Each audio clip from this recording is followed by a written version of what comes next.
बिस्मिल्लाहिर्रहमानिर्रहीम।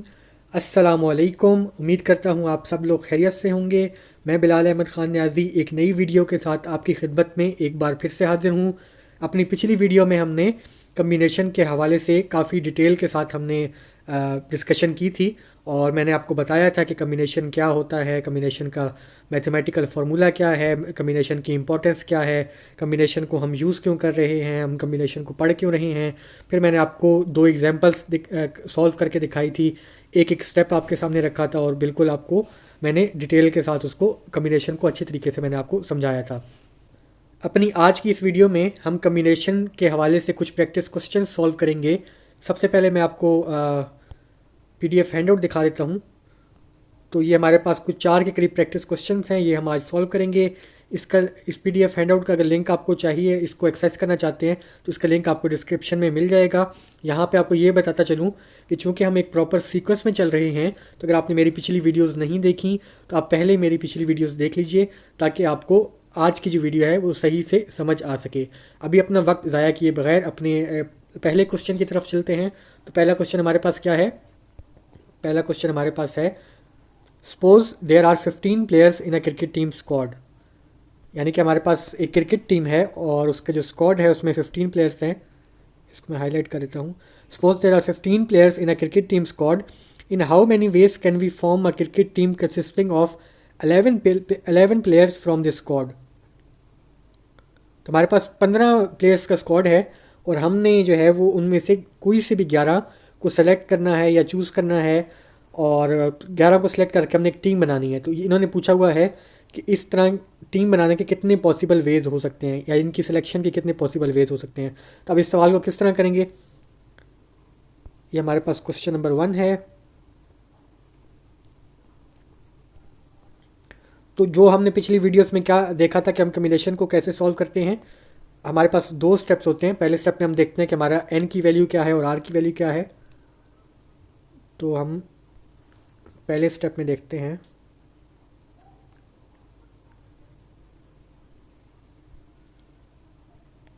कि हमारी n की वैल्यू क्या है और हमारी r की वैल्यू क्या है। अब चूंकि यहाँ पे अगर आप वापस मैं आपको दिखाऊँ यहाँ पे, तो हमारे पास टोटल 15 प्लेयर्स का स्क्वाड है। यानी हमारे पास अवेलेबल प्लेयर्स 15 हैं, जिनमें से हमें कहा गया है कि हमने कोई से भी 11 चूज़ करने हैं। तो टोटल अवेलेबल प्लेयर्स हमारे पास चूँकि 15 हैं, तो हमारे पास n क्या आएगा, n हमारे पास यहाँ पे 15 आ जाएगा। और इन 15 में से हमने कितने चूज़ करने हैं या कितने सेलेक्ट करने हैं, हमने इन 15 में से 11 सेलेक्ट करके तो टीम बनानी है। तो यहाँ पे r हमारा 11 आ जाएगा। ठीक है, अब जब आपने n और r अपना डिटरमाइन कर लिया, इनकी वैल्यूज़ डिटरमाइन कर ली, अब आपने क्या करना है, अब आपने सिंपली जो कम्बिनेशन का फार्मूला हमने पिछली वीडियो में पढ़ा था उसमें ये वैल्यूज़ पुट कर देनी है और इसको आपने सॉल्व कर लेना है। तो हमारे पास कम्बिनेशन का क्या फार्मूला था, हमारे पास जो कम्बिनेशन का फार्मूला था वो था n c r और ये किसके इक्वल था, n factorial, wait a minute इसको दूसरी तरह लिख लेते हैं, n factorial divided by r factorial multiplied by n minus r का होल फैक्टोरियल। तो ये हमारे पास जो है वो कम्बिनेशन का फार्मूला था जो हमने पिछली वीडियो में बड़े डिटेल के साथ पढ़ा था। अब इसके अंदर हमने ये वैल्यूज़ पुट कर देनी है n और r की, जो कि हमारे पास 15 और 11 है, और फिर हमने इसको सॉल्व कर लेना है। तो वो कैसे करेंगे, यहाँ पे अगर मैं वैल्यूज़ पुट करूँ तो क्या आएंगी, 15 c 11, और यहाँ पे अगर मैं इसको ऐसे लिखना चाहूँ तो ये क्या आएगा, 15 का फैक्टोरियल नीचे 11 का फैक्टोरियल और फिर यहाँ पे क्या आएगा 15 माइनस 11 का होल फैक्टोरियल। अब इस चीज़ को सबसे पहले अगर आप कैलकुलेटर से देखना चाहें तो आप डायरेक्टली भी आंसर फाइंड कर सकते हैं और इसको मैन्युअली करना चाहें, यानी इस मैथमेटिकल जो इक्वेशन है इसको मैन्युअली सॉल्व करना चाहें तो वो भी कर सकते हैं। तो सबसे पहले हम देख लेते हैं कि कैलकुलेटर से अगर आप इसको सॉल्व करना चाहें तो वो आप कैसे कर सकते हैं। तो यहाँ पर मैं कैलकुलेटर के पास आऊँगा। अच्छा, आपके पास हो सकता है जो कैलकुलेटर हो उसका इंटरफेस थोड़ा सा डिफरेंट हो, लेकिन जो ऑपरेशंस हैं वो सेम रहते हैं। तो हमें क्या फाइंड करना है, 15, और यहाँ पे आप C का सिंबल होगा, जिस तरह आपने पहले परमुटेशन का सिंबल था P, इसी तरह कम्बिनेशन का सिंबल C है। तो यहाँ पे अगर डिवाइड के ऊपर देखें तो येलो कलर का NCR लिखा हुआ है, तो इसी को आपने यूज़ करना है। इसको शिफ्ट के साथ यूज़ करेंगे क्योंकि येलो कलर का लिखा हुआ है। तो शिफ्ट को दबाऊंगा, फिर डिवीजन के सिंबल को दबाऊंगा, तो हमारे पास C लिखा हुआ आ गया है। अब मैंने क्या फाइंड करना है, 15C11 फाइंड करना है। तो 15C मैंने लिख लिया है और इसके बाद मैंने 11 लिखना है। तो मेरे पास जो आंसर आया है वो 1365 आंसर आया है। ठीक है, वेट अ मिनट, इसको तो मेरे पास आंसर क्या आया था दोबारा कैलकुलेट कर लेते हैं। 15C11 जो है 1365 हमारे पास आंसर आया है। 1365 हमारे पास आंसर आया है। इसको अगर पहले लिखने से पहले इसको मैन्युअली भी सॉल्व करके दिखा देता हूँ आपको, ताकि आप लोगों को पता चल जाएगा इसको मैन्युअली कैसे सॉल्व करना है। इसी चीज़ को अगर मैन्युअली आप सॉल्व करें तो आप ऐसे लिख सकते हैं, मिसाल के तौर पे 15 फैक्टोरियल का आप ऐसे भी लिख सकते हैं, 15 इंटू 14 इंटू 13 इंटू 12 इंटू 11 का फैक्टोरियल ऐसे भी लिख सकते हैं। ठीक है, और नीचे क्या है, इसके नीचे में पता है कि 11 का फैक्टोरियल है मल्टीप्लाइड बाय 4 का फैक्टोरियल। 15 माइनस 11 4 होता है।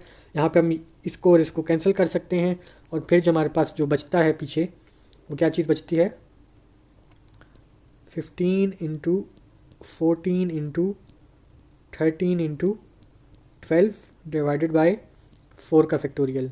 ठीक है, 4 का फैक्टोरियल हमें पता है कि 24 होता है, हम पिछली वीडियोस में देख चुके हैं।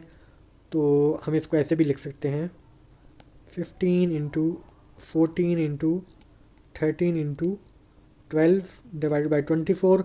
आप चाहें तो इसको मैन्युअली मज़ीद भी सॉल्व कर सकते हैं, और चूँकि यहाँ पे सिर्फ कैलकुलेशन करनी है हमने, तो ये चीज़ हम कैलकुलेटर से भी फाइंड कर सकते हैं। तो कैलकुलेटर से हम कैसे फाइंड करेंगे, कैलकुलेटर पे आते हैं। अच्छा, दो तरीके हैं, एक तो आप डायरेक्टली भी फाइंड कर सकते हैं। डायरेक्टली फाइंड करने से मेरी क्या मुराद है, डायरेक्टली फाइंड करने से मुराद है कि आपके पास 15 का factorial divide by 11 factorial multiplied bye 4 factorial था, तो इसको आप डायरेक्टली भी लिख सकते हैं। वो कैसे करेंगे, 15 का फैक्टोरियल आपने लिखना था, फैक्टोरियल का सिंबल डाला, आपने इसको डिवाइड करना था किससे, आपने इसको डिवाइड करना था सबसे पहले, एक वेट अ मिनट, 11 के फैक्टोरियल से आपने इसको डिवाइड करना था मल्टीप्लाइड बाय, ब्रैकेट में था 15 माइनस 11, इसका होल का फैक्टोरियल था।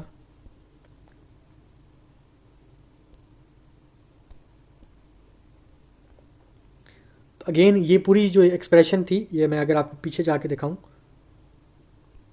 तो यही पूरी एक्सप्रेशन ऊपर थी, 15 का factorial divide by 11 factorial divide by 15 minus 11 का जो फैक्टोरियल था, वही चीज़ मैंने यहाँ पे लिखी। तो आंसर अगेन मेरे पास 1365 आया है। इसको ऐसे भी कर सकते हैं कि फैक्टोरियल की फॉर्म में आप कैलकुलेटर यूज़ कर लें, या आप कम्बिनेशन सी वाला चीज़ यूज़ कर लें, या फिर तीसरी चीज़ जो अभी हमने इसको सिंप्लीफाई किया है यहाँ पे, यानी 15 इंटू 14 इंटू 13 इंटू 12, इस तरह भी आप कर सकते हैं। 15 इंटू 14 इंटू 13 इंटू 12, और फिर इसको डिवाइड करना है 24 से, तो अगेन आंसर 1365 आया है। तो आपको मैंने मल्टीपल तरीक़ों से करके दिखाया है कि आपका आंसर सेम आ रहा है। और आप इसी तरीके से अगर इस तरह के सवाल अगर आपके पास आते हैं, तो आप हर सवाल में जोन सी चीज़ आपको, जोन सी टेक्निक आपको आसान लगती है, वो आप इस्तेमाल कर सकते हैं। तो आंसर हमारा यहाँ पे 1365 आया है। इस चीज़ को मैं यहाँ पे लिख लेता हूँ।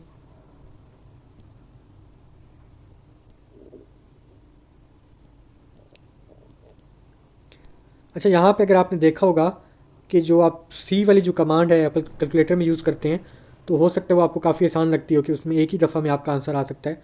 तो यही कम्बिनेशन का फ़ायदा है कि आप डायरेक्टली उसमें सी वाली चीज़ पुट करेंगे तो कैलकुलेटर आपको फ़ौरन आंसर दे देगा। लेकिन फिर भी मैं आपको साथ में ये फैक्टोरियल वाली चीज़ भी सॉल्व मैन्युअली भी करके दिखा रहा हूँ, ताकि आपकी प्रैक्टिस भी होती रहे साथ साथ। ठीक है, तो ये हमारे पास क्वेश्चन नंबर 1 था। अभी चलते हैं अपने क्वेश्चन नंबर 2 की तरफ। क्वेश्चन नंबर 2 है, in how many ways can you pick 3 cards from a deck of 52 cards. यानी कि ताश के पत्ते आपने देखे होंगे, उसमें 52 कार्ड्स होते हैं।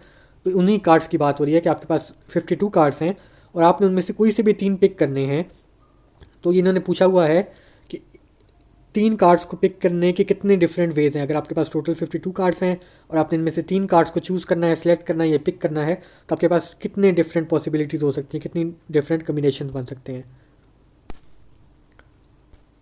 तो क्वेश्चन नंबर 2 में हमारे पास 52 कार्ड्स हैं और हमने कितने चूज़ करने हैं, उनमें से हमने 3 चूज़ करने हैं और फिर हमने बताना है कि कितने डिफरेंट पॉसिबिलिटीज़ हैं ऐसा करने के लिए। तो अगेन वही दो स्टेप्स होंगे जो कि हम पहले फॉलो करते आ रहे हैं। सबसे पहले हमने अपनी एन और आर की वैल्यू फाइंड करनी है, ये डिटरमाइन करनी है। तो यहाँ पे हमने, चूँकि हमारे पास एन यानी कितने टोटल कार्ड्स अवेलेबल हैं, हमारे पास टोटल कार्ड्स 52 कार्ड्स अवेलेबल हैं। ताश में 52 कार्ड्स होते हैं और 52 के 52 हमें अवेलेबल हैं। तो यहाँ पे हमारा जो एन आएगा वो यहाँ पे हमारा 52 आएगा, ठीक है। इसी तरीके से 52 में से हमने कितने चूज़ करने हैं, 52 में से हमें बताया हुआ है कि हमने 3 चूज़ करने हैं। तो यहाँ पे हमारा आर क्या आएगा, आर हमारा यहाँ पे 3 आएगा, ठीक है। तो इस तरीके से हमने एन और आर की वैल्यूज़ डिटरमाइन कर ली। उसके बाद हमने क्या करना है, स्टेप 2 में इन वैल्यूज़ को हमने सिंपली जो हमारे पास कम्बिनेशन का फार्मूला है उसके अंदर हमने इन वैल्यूज़ को पुट कर देना है। तो ये हमारे पास आ जाएगा 52C3 हमने फाइंड करना है। इसका आंसर क्या आएगा, इसका आंसर, बल्कि इसको पहले मैन्युअली भी लिख लेते हैं। इसका मतलब है 52 factorial divided bye 3 factorial divided bye 52 minus 3 का होल फैक्टोरियल, ठीक है। तो ये आपके पास जो है वो इस तरह से आपके पास आ जाएगा मैथमेटिकल इक्वेशन। एक मिनट, इसको मैं थोड़ा सा सही लिख लूँ। इस तरह से आ जाएगा। सबसे पहले कैलकुलेटर से फाइंड कर लेते हैं, बल्कि इस दफ़ा जो है पूरी की पूरी चीज़ को कैलकुलेटर से ही फाइंड कर लेते हैं और फिर उसके बाद आपको मैन्युअली भी करके दिखा देता हूँ। 52C3 हमने फाइंड करना है। तो यहाँ पे 52 लिखा, फिर यहाँ पे आपने C लिखा, फिर 3 लिखा, आपके पास आंसर आ गया है 22,100। 22,100 आपके पास आंसर आया है। यहाँ पे आप आंसर लिख सकते हैं। आपका आंसर क्या आया है, 52, सॉरी, इसका आंसर आया आपके पास 22,100, ठीक है। अगर इसी चीज़ को, ये जो आपके पास ये जो आगे मैथमेटिकल फार्मूला लिखा हुआ है 52 फैक्टोरियल डिवाइड बाय 3 फैक्टोरियल, और इसी चीज़ को अगर आप और मज़ीद सॉल्व करना चाहें तो आप इसको कैसे लिख सकते हैं, इसको आप ऐसे लिख सकते हैं 52 का फैक्टोरियल डिवाइडेड बाय 3 का फैक्टोरियल मल्टीप्लाइड बाय 52 माइनस 3 49 होता है, तो 49 का फैक्टोरियल। अब इस चीज़ को आप डायरेक्टली कैलकुलेटर से भी फाइंड कर सकते हैं, ठीक है। इसको मज़ीद अगर आप सिंप्लीफाई करना चाहते हैं तो वो भी कर सकते हैं। अभी चूँकि टाइम की किल्लत है तो पूरा सिंप्लीफाई नहीं कर रहा, बल्कि कैलकुलेटर पे जाके इसको सॉल्व करते हैं। 52 का फैक्टोरियल डिवाइडेड बाय 3 का फैक्टोरियल, वेट अ मिनट, यहाँ पे एक साइन भूल गया हूँ, ब्रैकेट्स डाल देते हैं ताकि, उसके बाद आपके पास 49 का फैक्टोरियल। तो ये आपके पास आंसर अगेन वही आया 22,000 और wait a minute 49, again answer आपके पास 22,100 आया है। तो ये हमारे पास आंसर आया है। इसका क्या मतलब है कि, इसका मतलब है कि जो हम काम करना चाह रहे थे, यानी हमारे पास जो कार्ड्स थे 52 कार्ड्स में से हमने 3 कार्ड्स को चूज़ करना था, तो उसके कितने तरीके पॉसिबल हैं, उसके 22,100 तरीके, डिफरेंट तरीके पॉसिबल हैं, यानी इतने ज़्यादा तरीके पॉसिबल हैं। और ये नंबर आपने बैठे बैठे कंप्यूट कर लिया है कम्बिनेशन वाली चीज़ को इस्तेमाल करके, ठीक है। अच्छा, यहाँ पे आप एक चीज़ नोट करेंगे कि अपने जब परमुटेशन पढ़े थे और उसके जब प्रैक्टिस क्वेश्चन सॉल्व कर रहे थे तो मैं आपको बेसिक प्रिंसिपल ऑफ काउंटिंग से भी करके दिखा रहा था, लेकिन कम्बिनेशन पे जब हम कर रहे हैं तो बेसिक प्रिंसिपल ऑफ काउंटिंग को यूज़ करना थोड़ा सा लेंथी हो जाता है, थोड़ा सा मुश्किल हो जाता है, तो वो मैं करके नहीं दिखा रहा, सिर्फ कम्बिनेशन को इस्तेमाल करके क्वेश्चन को सॉल्व कर रहे हैं। अगर आप इसको बेसिक प्रिंसिपल ऑफ काउंटिंग के थ्रू भी सॉल्व करना चाहें तो वो आप कर सकते हैं अपने ऑन पे प्रैक्टिस के लिए, ठीक है। अब चलते हैं क्वेश्चन नंबर 3 की तरफ। क्वेश्चन नंबर 3 हमारे पास क्या है, suppose we have a group of 12 individuals, हमारे पास 12 इंडिविजुअल्स हैं जिनमें से 7 वुमेन हैं और 5 मेन हैं। In how many ways can we select choose a committee of, यानी कि पहला, इसके 2 पार्ट्स हैं क्वेश्चन नंबर 3 के। पहला पार्ट क्या है कि हमारे पास 12 इंडिविजुअल्स हैं जिनमें से 7 वुमेन हैं और 5 मेन हैं। इनमें से हम कितनी ऐसी कमेटीज़ बना सकते हैं जिसमें 5 लोग शामिल होंगे। तो 12 इंडिविजुअल्स हैं, 5 हमने पीपल को चूज़ या सेलेक्ट करना है। अच्छा, तो हमारे पास पार्ट ए क्या है, पहले पार्ट में हमें क्या गिवन है, टोटल हमारे पास 12 इंडिविजुअल्स हैं और हमने उनमें से 5 सेलेक्ट करने हैं, ठीक है। तो यहाँ पे सबसे पहला स्टेप क्या होता है कम्बिनेशन को इस्तेमाल करने के लिए, सबसे पहले हम डिटरमाइन करते हैं कि हमारी एन और आर की वैल्यूज़ क्या हैं। तो यहाँ पे अगर मैं अपनी एन और आर की वैल्यूज़ लिखूँ तो n क्या होता है, टोटल अवेलेबल ऑप्शंस होते हैं। तो हमारे पास टोटल 12 इंडिविजुअल्स अवेलेबल हैं, तो हमारा n क्या होगा, 12 आएगा। इन 12 में से हमने कितनों को चूज़ करना है, हमने इन 12 में से कोई से भी 5 को चूज़ करना है, तो हमारा r क्या आएगा, r हमारा 5 आ जाएगा। ठीक है। अच्छा, तो यहाँ पे हो सकता है आप कंफ्यूज हो रहे हो कि ये अंदर 7 वोमेन और 5 मैन वाली चीज़ क्या दी हुई है। इस पे भी आते हैं, लेकिन अभी जो पार्ट ए है उसमें सिर्फ हमें कहा है कि आपके पास टोटल 12 इंडिविजुअल्स हैं, आपने उनमें से 5 पीपल चूज़ करने हैं। वो 5 पीपल कोई भी हो सकते हैं, चाहे मैन हो वोमेन हो, कोई कंडीशन हमें लगाई नहीं हुई यहाँ पे, तो वो 5 पीपल कुछ भी हो सकते हैं। ठीक है। तो यहाँ पे आपके पास n 12 है, r आपके पास 5 है। इसको अगर आप फार्मूला के थ्रू सॉल्व करना चाहेंगे तो आप कैसे करेंगे, 12c5, और इसको अगर आप मैथमेटिकल लिखना चाहें तो 12 का फैक्टोरियल डिवाइडेड बाय 5 का फैक्टोरियल मल्टीप्लाइड बाय 12 माइनस 5 का होल फैक्टोरियल। इस चीज़ को मज़ीद सिंप्लीफाई अगर करना चाहें तो वो आप कैसे करेंगे, वो आप इसको ऐसे लिख सकते हैं।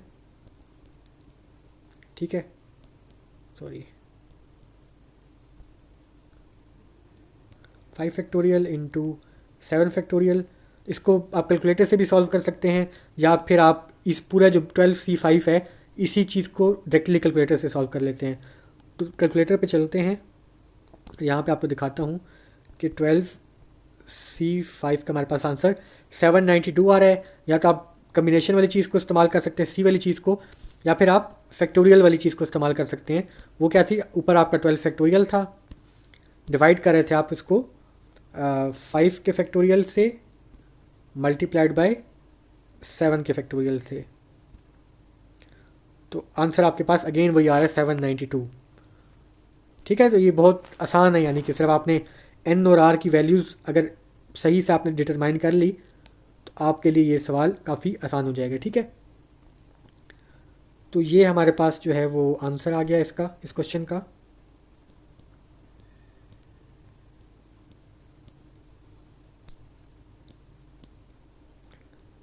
ये पार्ट ए का हमारे पास आंसर आया है, और इसके बाद इस क्वेश्चन के 2 पार्ट्स हैं। इसके बाद पार्ट 2 पे चलते हैं।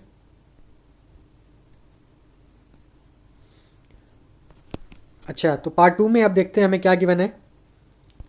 पार्ट 2 में हमें गिवन है कि ऊपर वाली स्टेटमेंट तो सेम है, यानी कि हमारे पास 12 इंडिविजुअल्स गिवन है, जिनमें से 7 वुमेन हैं और 5 जो हैं मेन हैं।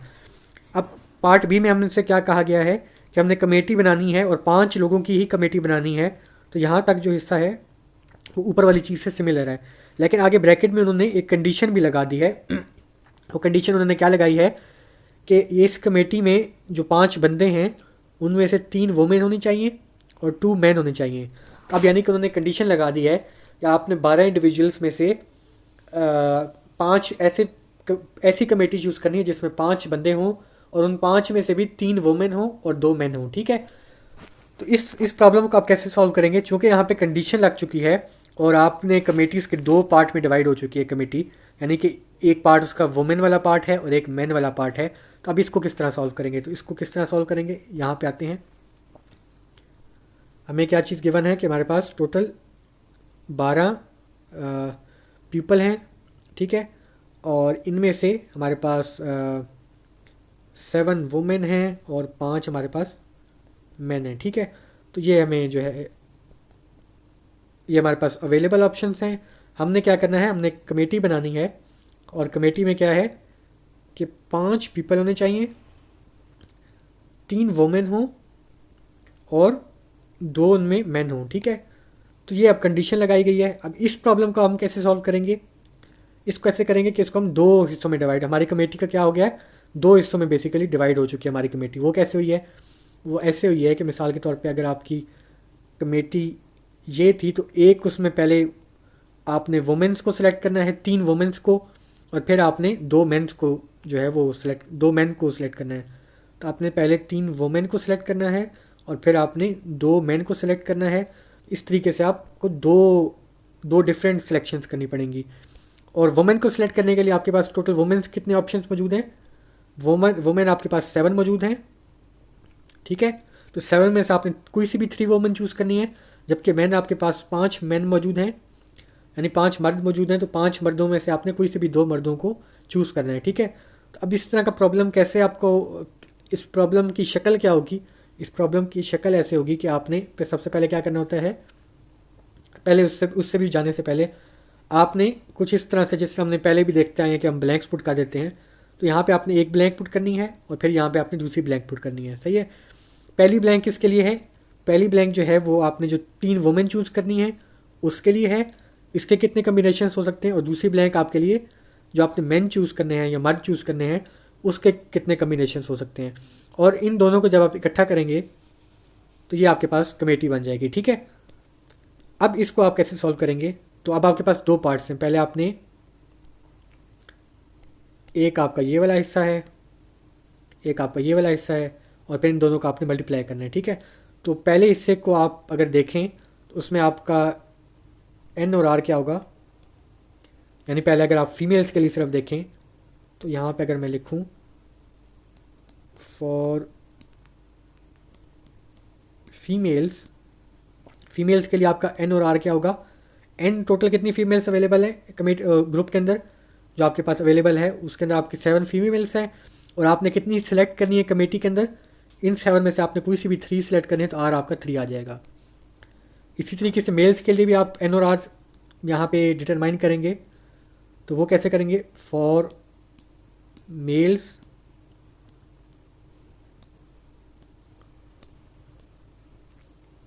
यहाँ पे आपका कितने मेल्स अवेलेबल हैं, टोटल आपके पास 5 मेल्स अवेलेबल हैं, जिनमें से आपने कितने चूज़ करने हैं, आपने कमेटी के अंदर 2 चूज़ करने हैं, तो यहाँ पे आपके पास ये आ जाएगा, ठीक है।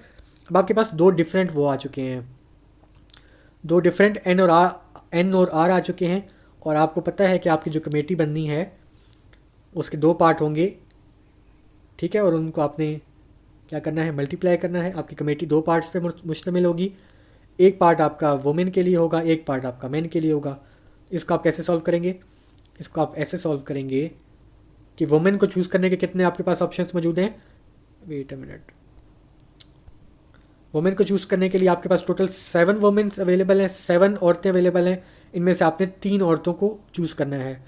तो आप क्या लिखेंगे, 7 वुमेन अवेलेबल हैं, 7 चूज़ 3, 7C3, 7 में से 3 चूज़ करना है, तो आपने यहाँ पे 7C3 लिख दिया क्योंकि एन आपका 7 था वुमेन के लिए और आर आपका 3 था। इसी तरह मेल्स के लिए या मर्दों के लिए आपका एन चूँकि 5 है और आर आपका 2 है, तो यहाँ पे क्या आएगा, 5C2 आएगा, ठीक है। इस चीज़ को आपने सॉल्व कर लेना है और आपका आंसर क्या आएगा, आंसर जो आपका आएगा वो इन दोनों को मल्टीप्लाई करके जो भी आंसर आएगा वो आएगा।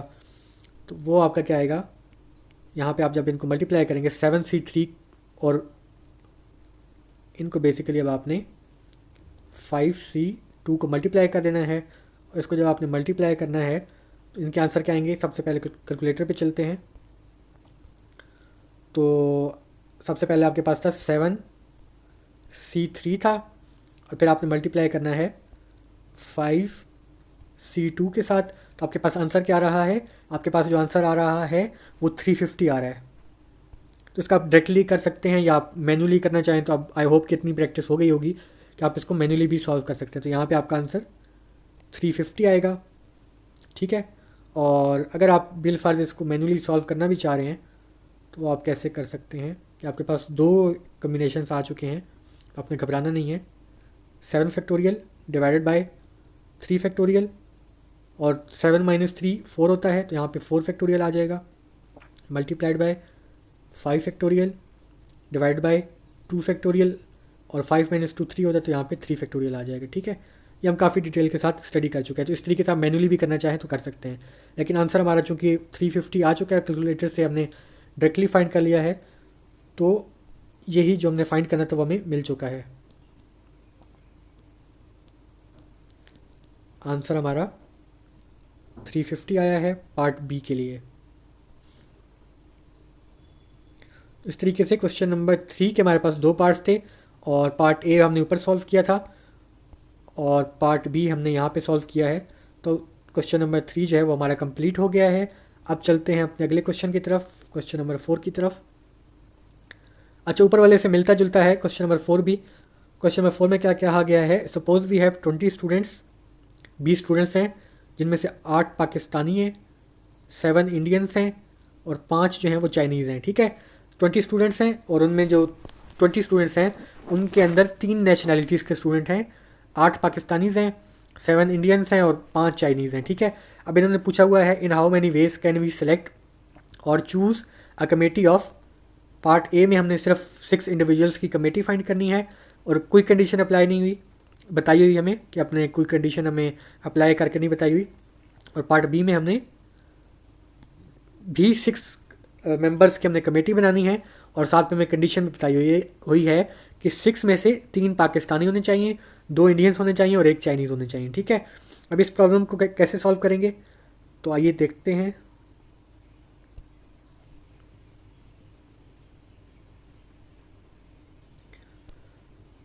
तो क्वेश्चन नंबर 4 के पार्ट ए में हमें क्या गिवन है। टोटल हमारे पास 20 इंडिविजुअल्स हैं और हमने उनमें से 6 इंडिविजुअल्स को चूज़ करना है या सेलेक्ट करना है। अगेन वही स्टेप्स हम फॉलो करेंगे। सबसे पहले हमने क्या डिटरमाइन करना होता है, एन और आर की वैल्यूज़। जो कि हमारे पास 20 इंडिविजुअल्स अवेलेबल हैं सिलेक्शन के लिए, तो हमारा एन यहाँ पे 20 आएगा और हमने कितने सेलेक्ट करने हैं 20 में से, हमने 20 में से 6 सेलेक्ट करने हैं, तो हमारा आर क्या होगा 6 होगा। ठीक है, अब इन एन और आर की जो वैल्यूज़ आई हैं इनको हमने सिंपली क्या करना है, फार्मूला में पुट करके तो इनको सॉल्व कर लेना है। ठीक है, तो यहाँ पे हम अगर फार्मूला में पुट करें कम्बिनेशन वाले में तो 20C6 आएगा। इसको आप कैसे लिख सकते हैं, 20 का फैक्टोरियल डिवाइडेड बाय 6 का फैक्टोरियल मल्टीप्लाइड बाय 20 माइनस 6 क्या होता है 14 और 14 का फैक्टोरियल। तो ये आपके पास इस तरह से कुछ मैथमेटिकल इक्वेशन आएगी, इसको हम डायरेक्टली कैलकुलेटर से सॉल्व कर लेते हैं। 20C6 हमारे पास क्या आया है 38760। तो ये हमारे पास आया है 38760। ये हमारे पास आंसर आया है पार्ट ए का।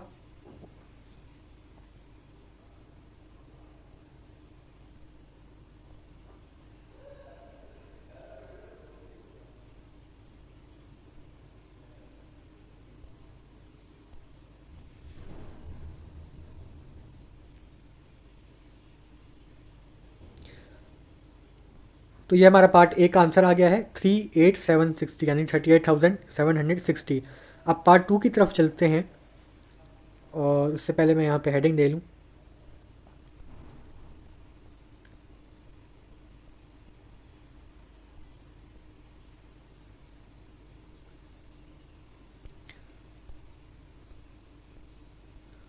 तो पार्ट बी में हमें क्या गिवन है, पार्ट बी में हमें क्या गिवन है, पार्ट बी में हमें गिवन है कि हमने 20 स्टूडेंट्स हैं हमारे पास और जिनमें से 8 पाकिस्तानीज़ हैं, 7 इंडियंस हैं और 5 चाइनीज़ हैं। तो हमने क्या करना है कि हमने 6 इंडिविजुअल्स की हमने कमेटी बनानी है जिनमें से 3 पाकिस्तानीज़ हों, 2 इंडियंस होने चाहिए और 1 चाइनीज़ होने चाहिए। तो अब आप यहाँ पे कंडीशन भी आप पे लगा दी गई है। ठीक है, इसको कैसे सॉल्व करेंगे तो आइए देखते हैं। इसमें अगेन चूँकि 3 डिफरेंट ग्रुप्स अवेलेबल हैं और हमारी जो कमेटी है वो टोटल कितने पार्ट्स में डिवाइड हो रही है, हमारी कमेटी 3 पार्ट्स में डिवाइड हो रही है। एक पार्ट पाकिस्तानीज़ के लिए है, दूसरा जो है आपका इंडियंस के लिए है और फिर आप चाइनीज़ वाला पार्ट है। तो यहाँ पे हमारी कमेटी जो है टोटल 3 पार्ट्स में डिवाइड हो रही है। और ठीक है, तो पाकिस्तानीज़ टोटल हमारे पास कितने अवेलेबल हैं, पहले ये देख लेते हैं। स्टेप 1 हमारा क्या होता है कि हमने देखना है कि फॉर पाकिस्तानीज़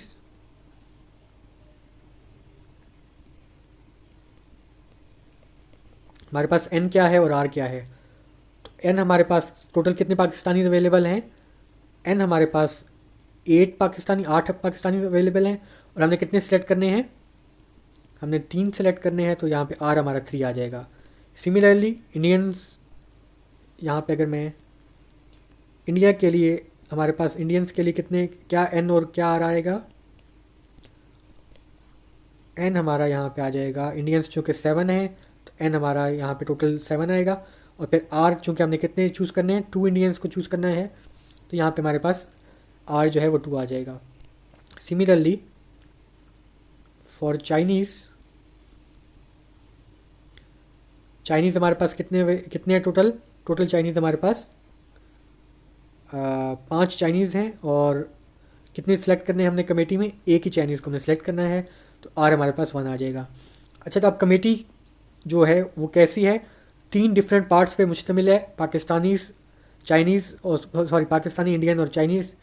यहाँ पे अगर मैं इसको लिखूँ तो इस तरह आएगा, पाकिस्तानीज़, चाइनीज़ और फिर आपका इंडियंस। ठीक है, अब इसको आपने क्या करना है, कमेटी के आपके 3 डिफरेंट पार्ट्स हैं, तो आपने पाकिस्तानीज़ कैसे सिलेक्ट करेंगे? टोटल आपके पास 8 पाकिस्तानीज़ हैं, और कितने सिलेक्ट करने हैं आपने? उनमें से 3 सिलेक्ट करने हैं, तो ये पाकिस्तानी आपने सिलेक्ट कर लिए। फिर आपने इंडियंस को सिलेक्ट करना है, टोटल 7 इंडियंस हैं, 2 को सिलेक्ट करना है, तो 2 आ जाएगा, 7C2। फिर आपने चाइनीज़ को सिलेक्ट करना है, तो 5 आपके पास चाइनीज़ हैं, 1 आपने सेलेक्ट करना है, तो 5C1 आ जाएगा। अब आपने इसको, तो आपके पास इक्वेशन आई है, इसको आपने सॉल्व कर लेना है। इसको आप डायरेक्टली कैलकुलेटर से भी कर सकते हैं, और अगर आप चाहें तो इसको मैथमेटिकली ऐसे भी लिख सकते हैं। 8 फैक्टोरियल डिवाइड 8C3 क्या होगा? 8 factorial divide by 3 factorial divide by 5 factorial multiplied by 7 factorial 2 factorial 5 factorial multiplied by 5 factorial 1 का फैक्टोरियल और 4 का फैक्टोरियल। इसको आप मैन्युअली भी सॉल्व कर सकते हैं, लेकिन यहाँ पे मैं डायरेक्टली अपने उस पर जाऊँगा कैलकुलेटर पे, और देखते हैं कि इसका आंसर क्या आ रहा है। 8C3 था, फिर हमारा 7C2 था, फिर हमारा 5C1 था। हमारे पास आंसर क्या आया है? 5880 हमारे पास जो है वो आंसर आ रहा है, 5880।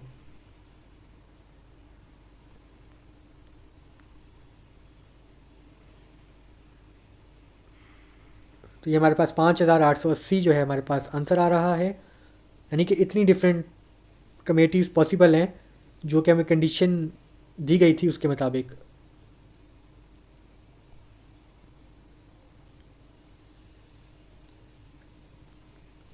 तो ये हमारा क्वेश्चन नंबर 4 का पार्ट 2 का आंसर आ गया है। क्वेश्चन नंबर 4 का पार्ट ए हम ऊपर कर चुके हैं, जिसका आंसर 38,760 आया था, और यहाँ पे कोई कंडीशन हमें नहीं गिवन थी। क्वेश्चन नंबर 4 के पार्ट बी में हमें कंडीशन गिवन थी कि हमारी कमेटी में 3 पाकिस्तानी होने चाहिए, 2 इंडियंस होने चाहिए और 1 चाइनीज़ होने चाहिए, और इस कंडीशन को अप्लाई करके जो हमने आंसर आया है पार्ट बी में वो 5880 आया है। तो ये हमारे पास क्वेश्चन नंबर 4 था। तो आज की वीडियो में हमने क्या देखा कि हमने अपने प्रैक्टिस क्वेश्चंस, जो हमारे पास 4 के करीब प्रैक्टिस क्वेश्चंस थे, उनको हमने सॉल्व किया। मैंने एक एक स्टेप आपके सामने रखा और बड़े ही डिटेल के साथ हर सवाल को मैंने आपको समझाया, और आपने भी देखा कि आपने कैसे कम्बिनेशन को इस्तेमाल करके इस तरह के क्वेश्चंस को आपने सॉल्व करना है। हमारी आज की ये वीडियो यहीं पर अपने अख्ताम को पहुंचती है। अब तक जो कुछ हम पढ़ चुके हैं, इसमें से अगर आपका कोई सवाल है या कोई चीज़ आपको समझ नहीं आई तो आप बिला झिझक कमेंट सेक्शन का इस्तेमाल कर सकते हैं। उम्मीद करता हूँ ये वीडियो आपको पसंद आई होगी। अगली मुलाकात तक के लिए मुझे इजाज़त दीजिए। अपना ख्याल रखिएगा और मुझे दुआओं में याद रखिएगा। शुक्रिया।